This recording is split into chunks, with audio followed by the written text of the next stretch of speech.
Imagine living in a world where even your thoughts have to be carefully monitored, where saying the wrong sentence, just a few simple words, could cost you everything. Your family, your friends, your entire social network, and the only life you've ever known. This isn't science fiction. This isn't happening in some dystopian novel. This is the reality for over 8 million people worldwide who belong to one of the most controlling religious organizations on earth, the Jehovah's Witnesses. Today, I'm going to reveal 12 simple phrases that you and I might say without thinking twice, that could literally destroy a Jehovah's Witness's entire existence. These aren't curse words. They're not threats. They're not even particularly controversial statements to most people.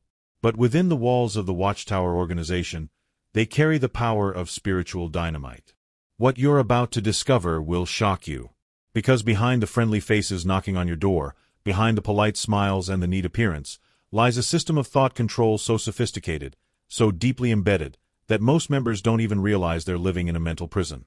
Stick with me for the next 20 minutes, because by the end of this video, you'll understand exactly how an organization can convince millions of people to police their own thoughts, to silence their own doubts, and to live in fear of their own questions. Let's dive in. 1. I don't believe only Jehovah's Witnesses will be saved. The first forbidden phrase strikes at the very heart of what makes Jehovah's Witnesses different from mainstream Christianity. Within their organization, there's an unshakable belief that they, and only they, possess the truth that leads to salvation. This isn't just a preference or a denominational pride. This is doctrinal bedrock. The Watchtower teaches that God has chosen their organization as his sole channel of communication with humanity. They call themselves God's people, and everyone else? They're part of Satan's world. When a Jehovah's Witness begins to think that maybe, just maybe, good people in other religions might also find favor with God, they've crossed a dangerous line. This thought challenges the fundamental reason for the organization's existence. If other paths to God are valid, why endure the strict rules, the time-consuming meetings, the exhausting door-to-door preaching? The moment someone expresses this doubt, even to a trusted friend within the congregation, they're marked as spiritually weak. Elders will arrange shepherding calls to correct their thinking. If they persist in this belief, they'll face increasingly severe consequences: loss of privileges, social isolation, and ultimately, expulsion. The tragedy is that this exclusivist mentality keeps members trapped in a cycle of fear. They can't leave because they believe it means eternal destruction, and they can't question because questioning itself is seen as evidence of spiritual deficiency. 2. I don't believe the governing body is guided by God. Here we encounter perhaps the most dangerous thought crime within the Jehovah's Witness organization. The governing body, currently 8 men headquartered in New York, claim to be the faithful and discreet slave mentioned in Jesus' parables. They present themselves as God's exclusive channel for spiritual food. Think about this for a moment. 8 men in Brooklyn claim that God speaks through them to guide the lives of over 8 million people worldwide. They make decisions about everything: what members can read, who they can marry, what medical treatments they can accept, how they should spend their time, and even how they should think about current events. The psychological manipulation here is staggering. By claiming divine backing, these men have made themselves untouchable. Questioning them isn't just disagreeing with human leadership, it's rebelling against God himself. Former members often describe the moment they first dared to think, what if these men are just wrong? It's a terrifying realization because it opens the floodgates to every other doubt they've been suppressing. If the governing body isn't divinely guided, then what about all their teachings? What about the sacrifices members have made based on their direction? This single doubt can unravel decades of belief, which is precisely why expressing it is so dangerous within the organization. It's not just spiritual rebellion. It's an existential threat to everything a Jehovah's Witness has built their life upon. 3. I have doubts about 1914. 1914 is the keystone date in Jehovah's Witness chronology. According to their teaching, this year marked the invisible establishment of Christ's kingdom in heaven and the beginning of the last days. This doctrine connects to their entire prophetic framework and their claims to be God's chosen organization. Here's what makes this so sensitive. The 1914 teaching is built on a house of cards. It relies on complex calculations involving the destruction of Jerusalem, biblical prophecies about 7 times, and a conversion from lunar to solar years that would make a mathematician's head spin. Many Jehovah's Witnesses, when they actually research this teaching in depth, discover that the historical and archaeological evidence simply doesn't support their organization's calculations. Jerusalem wasn't destroyed in 607 BCE as they claim. It was 586/587 BCE, which throws off their entire chronological system. But expressing these doubts is spiritual suicide. The 1914 doctrine legitimizes the organization's authority. If Christ didn't begin ruling invisibly in 1914, then how can they claim to be his earthly representatives? The entire power structure crumbles, which is why questioning this date is considered rebellion against Jehovah himself. For, I think Armageddon won't happen. The imminent arrival of Armageddon, God's war to end this current system of things, is the driving force behind every major decision in a Jehovah's Witness's life. Don't pursue higher education because the end is so close. Don't save for retirement because this system won't last that long. Don't get too attached to this world because it's about to be destroyed. This sense of urgency has been maintained for over 140 years. The organization has repeatedly predicted or strongly implied that Armageddon was just around the corner. 1914 came and went. 1925 was a disappointment. 1975 caused a massive exodus when nothing happened. Yet still, the drumbeat continues. At every meeting, in every publication, the message is the same. The end is imminent, so close you can almost touch it.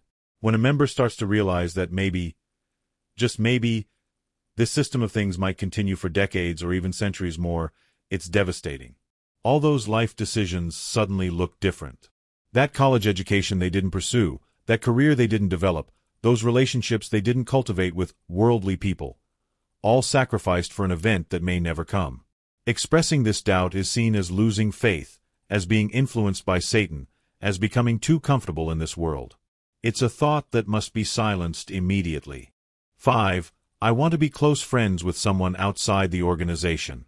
Social isolation is one of the most effective tools of control used by high control groups, and Jehovah's Witnesses have mastered this technique.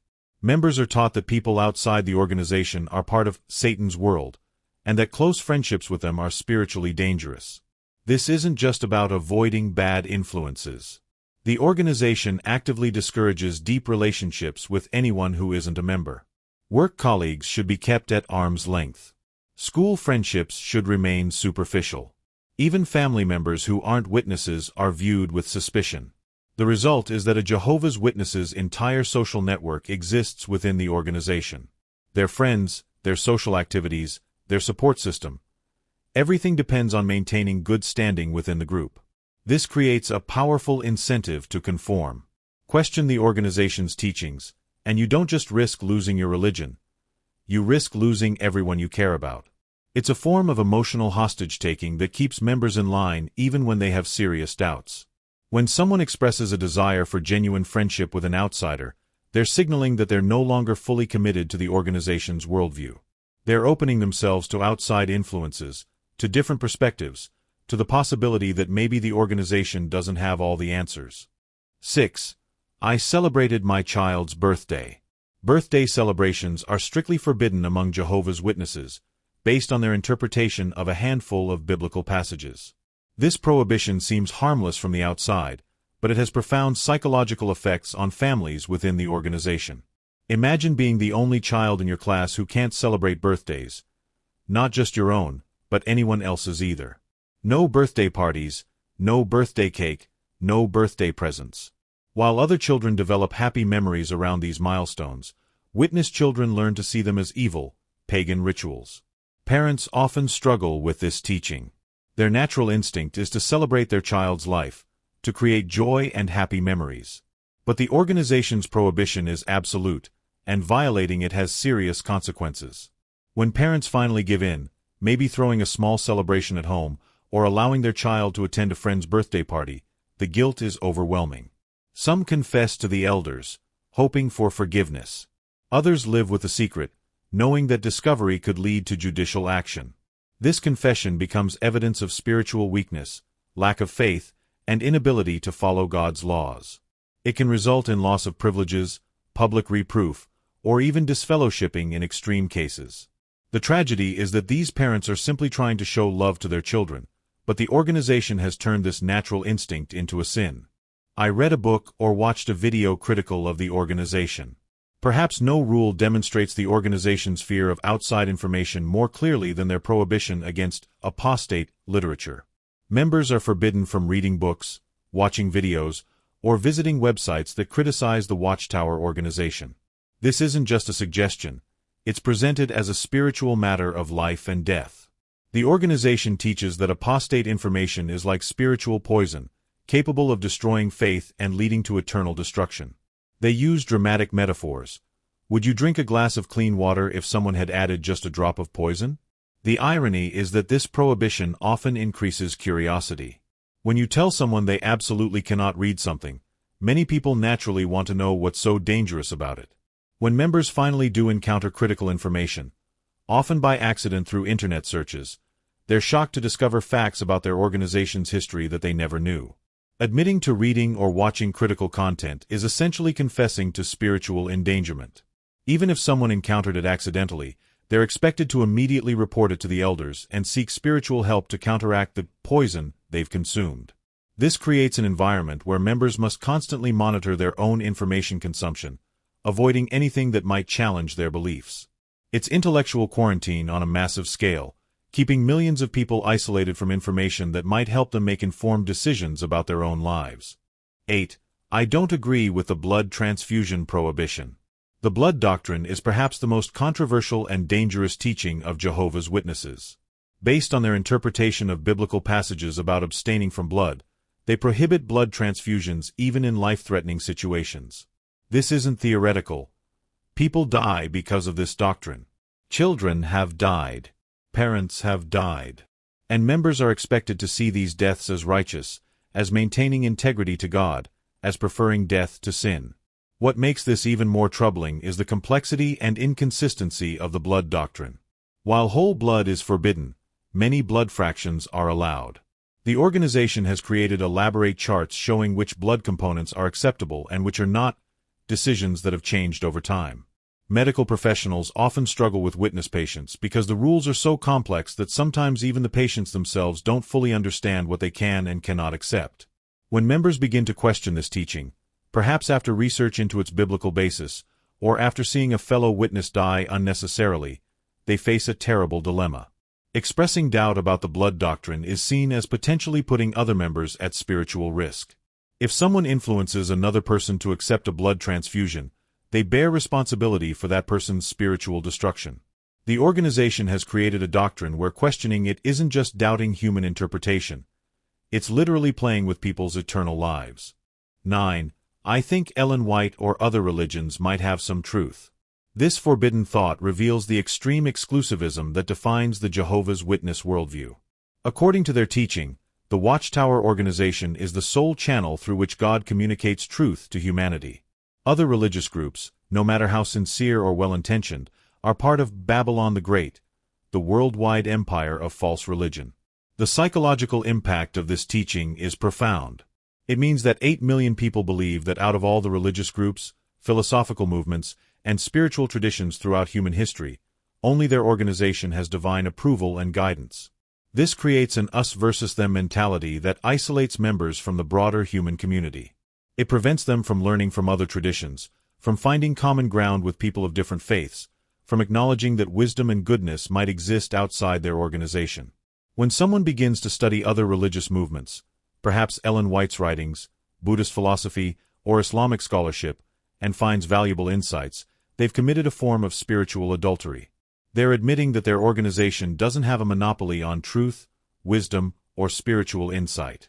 This realization is devastating because it undermines the foundation of their entire belief system. If other groups also have truth, why follow the Watchtower's strict rules? Why sacrifice education, career opportunities, and relationships for an organization that may not be uniquely special after all? 10. I'm tired of attending all the meetings. Regular meeting attendance is not optional for Jehovah's Witnesses. It's a spiritual lifeline. Members are expected to attend multiple meetings each week: the midweek meeting, the weekend meeting, and various assemblies and conventions throughout the year. For many members, This schedule is overwhelming. After working full-time jobs, caring for families, and handling life's normal responsibilities, the additional burden of preparing for and attending multiple weekly meetings can be crushing. But expressing this exhaustion is seen as spiritual weakness. Faithful witnesses are supposed to find these meetings refreshing, uplifting, and energizing. If someone finds them burdensome, it suggests they're losing their love for spiritual things. Members learn to hide their exhaustion, to paste on a smile and pretend enthusiasm even when they're running on empty. Missing meetings results in concerned calls from elders and friends, questioning about spiritual health, and subtle pressure to get back on track. The tragedy is that what should be voluntary worship becomes mandatory performance. Members attend not out of joy or spiritual hunger, but out of obligation and fear of judgment. The meetings become another form of control, another way to monitor and regulate behavior. When someone finally admits they're tired of the meeting schedule, they're essentially saying they're tired of the organization itself. Since meetings are where social connections are maintained and spiritual status is displayed, stepping back from them means stepping back from community life. 11. I don't want to preach door-to-door. Door-to-door preaching is the signature activity of Jehovah's Witnesses. It's not just encouraged, it's required for anyone who wants to be considered spiritually mature. Members who don't regularly participate in this activity are viewed as spiritually weak or inactive. Every member is expected to turn in a monthly report detailing their preaching activity, hours spent, literature placed, Bible studies conducted. These numbers are tracked, discussed, and used to measure spiritual health. For many members, door-to-door preaching is terrifying. They're naturally introverted, they fear rejection, or they simply don't enjoy confrontational religious discussions. But these feelings must be overcome or hidden, because refusing to preach is seen as disobeying a direct command from God. The organization teaches that preaching work is literally a matter of life and death, not just for those hearing the message, but for those delivering it. Members believe that if they don't preach, they may not survive Armageddon themselves. And if they don't warn their neighbors, they bear blood guilt for those who are destroyed. When someone finally admits they don't want to preach, they're revealing a fundamental disconnect between their personal feelings and the organization's demands. This creates an authenticity crisis. They're forced to pretend enthusiasm for an activity they dread, to smile while engaging in behavior that makes them uncomfortable. Many former members describe the relief they felt when they realized they never had to knock on another stranger's door again. 12. I don't believe this is the truth anymore. This is the ultimate forbidden phrase, the nuclear option that ends everything. Within Jehovah's Witness culture, their organization isn't just a truth or a religion, it's the truth with capital letters. Everything else is false religion. When someone reaches the point where they can no longer believe their organization has exclusive truth from God, they've crossed the Rubicon. This isn't just changing denominations. It's admitting that their entire worldview, their life choices, their relationships, and their sacrifices have been based on false premises. This realization rarely happens overnight. It usually follows months or years of accumulating doubts, questions about 1914, concerns about the blood doctrine, discomfort with the organization's handling of child abuse cases, or simply the recognition that many of the organization's prophecies and predictions have failed. But once someone reaches this conclusion, everything changes. The organization they've devoted their lives to suddenly looks different. The sacrifices they made seem pointless. The relationships they've maintained seem conditional and hollow. Speaking this phrase, even to a trusted friend or family member, triggers the organization's most severe punishment, disfellowshipping. The person becomes a non-person, shunned by every witness they've ever known, including their own family members. This isn't just social isolation, it's social death. For someone whose entire world exists within the organization, it means losing everyone and everything they care about. It's emotional terrorism, designed to keep people silent even when they no longer believe. The ultimate irony is that many people who reach this point find peace, freedom, and authenticity for the first time in their lives. They discover that life outside the organization isn't the spiritual wasteland they were taught to expect. They form genuine relationships based on mutual affection rather than shared beliefs. They pursue education, careers, and interests that were previously forbidden. But the price of this freedom is often devastating: the loss of family, friends, and community. It's a choice between intellectual honesty and emotional security, And the organization has made sure that choice is as painful as possible. These 12 phrases represent more than just forbidden words. They represent forbidden thoughts. Each one challenges a different aspect of the organization's control system. Its monopoly on truth, its claim to divine authority, its isolation tactics, its behavior regulations, and its threat of ultimate punishment. What we've explored today isn't just about Jehovah's Witnesses. It's about how high control groups operate, how they maintain power over their members, and how they create environments where even thinking the wrong thoughts becomes dangerous. The techniques we've discussed, information control, social isolation, thought stopping, fear-based motivation, and punishment of dissent. These are the tools used by authoritarian movements throughout history. Understanding how they work helps us recognize them not just in religious contexts, but in political movements, business organizations, and social groups. But here's the hopeful message: knowledge breaks chains. Every person who learns about these control mechanisms becomes a little more resistant to them. Every family member who understands why their loved one can't speak freely becomes a potential bridge back to relationship. Every former member who shares their story becomes a beacon of hope for others who are still trapped in silence. If you know someone who is a Jehovah's Witness, remember that they may be living with thoughts they cannot express, questions they cannot ask, and doubts they cannot share. Your patience, understanding, and unconditional love might be the lifeline that eventually helps them find their voice. And if you are someone struggling with these forbidden thoughts yourself, know this: you are not alone. Thousands of people have walked this path before you, and thousands more are walking it right now. Your questions are valid. Your doubts are reasonable. And your right to think freely is sacred. The truth doesn't fear investigation. It doesn't require silence. And it certainly doesn't need to be protected by threats, manipulation, or emotional blackmail. Sometimes the most courageous thing you can do is simply allow yourself to think the thoughts you've been told you cannot think, and to speak the words you've been told you cannot say. Thank you for watching. If this video helped you understand something new about control, manipulation, or religious freedom, please like, share, and subscribe. And remember, in a world full of people trying to tell you what you can and cannot think, your mind is still your own.